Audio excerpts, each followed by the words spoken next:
Alright, I got her started. See, I needed 2 hands because my starter clutch cable is kind of loose.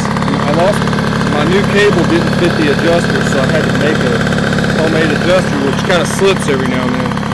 So I had to use 2 hands to roll down that there hill while squeezing the starting clutch and pulling on that cable. So let's resume. Here we are down by the junkyard. I believe that's Marshall's. He's got school buses for fences. So let's head down this way. When you got pedals like this, you always gotta watch your feet. If you see a rock on your left or a stump, you know, pedal your left foot up and vice versa. So what I did earlier going down that hill, that could have, you know, bent one of my pedals at the very least, broke my pedal chain, or done worse damage than that.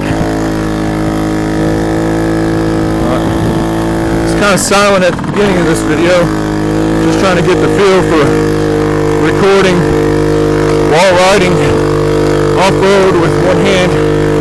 I know I keep repeating that, but it keeps presenting itself to me.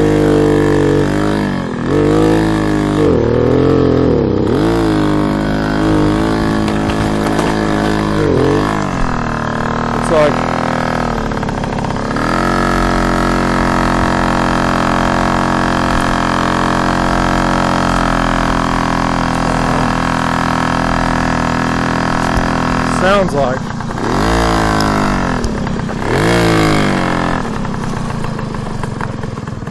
sounds like my starter clutch. I mean carburetor. What am I saying? Starter clutch.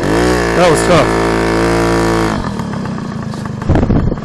I was having some carb issues a couple nights ago. I thought I got them sorted out, but it'll only let me go past, it won't let me go past half throttle sometimes. I thought I had it straightened out. The main jet had a little tiny piece of rust inside of it. Cleaned that out, but I might have stirred something up in the tank doing all this off-roading, but that's why, thank goodness, I have the most important petting tool. Whatever it takes to get your carburetor off of your bike. On this particular 1978 Pinto II, that would just happen to be a flathead screwdriver. But we'll probably do that repair in our next video. So we're gonna take this one down the railroad bed. It's gonna be was gonna be a little bit longer ride, but when I started bogging out, figure it's time to go home before I can't make it home. So sometimes that's what you got to do with these old bikes. Just say, oh, she's had enough. But half throttle is good for this road anyways. I mean,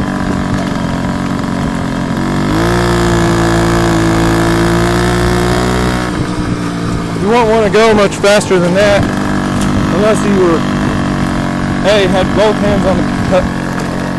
both hands on the handlebar.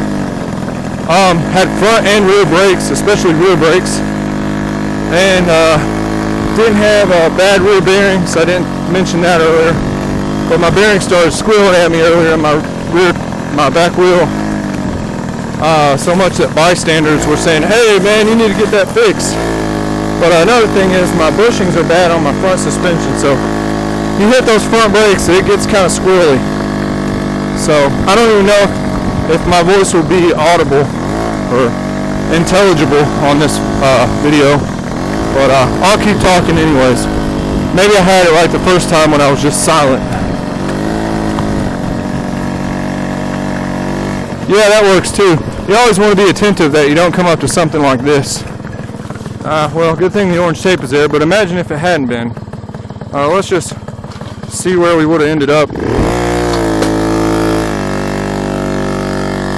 Somewhere down about there, and probably filling this much surface area of that paved surface, or in the back of some passing vehicle. There's always that possibility. Or if we had a sufficient speed and a tall enough ramp, perhaps in some alternate universe we would have landed over there. over there.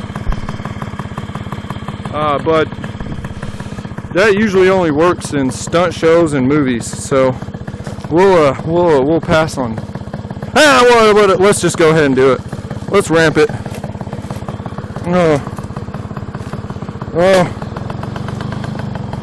Well, there's a passing truck, so we missed our timing on that one.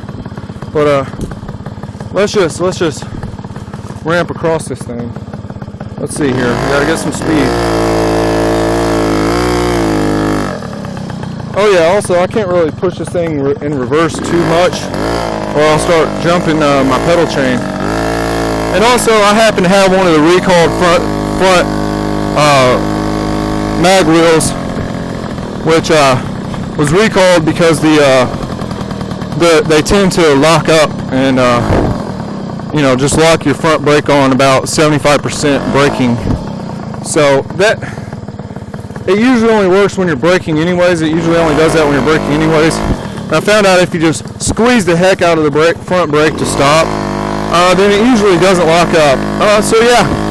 Then after I picked myself up off the pavement from my trip over the handlebars, oh yeah, we gotta get some speed to ramp this. Here we go. Oh man, I forgot something. Hold on. Alright, yeah, I know, that was lame. You got tense for a minute there, didn't you? I'm wondering if I shouldn't reconsider my exit strategy here. They told me there wasn't a trail here, and this is what I substituted for a trail. It was fine on the way here, but with front brakes only, if I could trust this thing to back down this hill, I'd almost rather use my throttle as my throttle and the fact that it has a centrifugal clutch to walk me down. But there goes. Oh, was that a 80s, 70s, or 80s Porsche? Oh, that would be awesome. Porsche, sorry. Yeah, here we have a super zoomed in view of the woods here. I guess now my only option is to go through New Albany or go back down this trail. Wish I could do some like vote system and then like you could send that to me now before I go, and I don't really want to do 2 videos and let you like click to choose which one. I think I'm gonna get both my hands back, put the phone up for a minute. I mean, no, this is a very high quality video camera. $30 Kyocera or Kyocera. Shut up. Yeah, so I'm gonna make my decision here.